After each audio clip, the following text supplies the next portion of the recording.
Guys, total news में आपका स्वागत है। तो आज हम बात करने वाले उर्फी जावेद के बारे में। अगर नहीं जानते तो मैं बता दूं कि वो एक फैशन आइकॉन है। तो रिसेंटली उर्फी जावेद बड़ी मुसीबत में फंस गई है। दरअसल उर्फी जावेद के खिलाफ मुंबई के वकील अली काशिफ खान देशमुख ने अंधेरी पुलिस स्टेशन में लिखित में शिकायत दर्ज करवाई है। अधिकारियों ने बताया कि वकील 9 दिसंबर को एक्ट्रेस के खिलाफ शिकायत दर्ज करवाई थी। बता दें कि यह पहली बार नहीं है जबकि उर्फी जावेद के खिलाफ अश्लीलता फैलाने और गंदी हरकतें करने का आरोप लगा था। इससे पहले दिल्ली के एक पुलिस स्टेशन में एक्ट्रेस के खिलाफ शिकायत दर्ज करवाई गई थी। केवल इतना ही नहीं, एक्ट्रेस अपने गानों के लिए मुसीबत में फंस गई थी।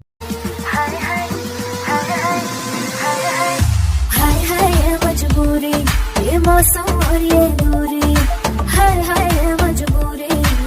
इसी गाने में एक्ट्रेस पर रिवीलिंग कपड़े पहनने का आरोप लगा था। उर्फी जावेद रोती हुई दिखाई दी है, तो आप छोटा सा क्लिप देख सकते हैं।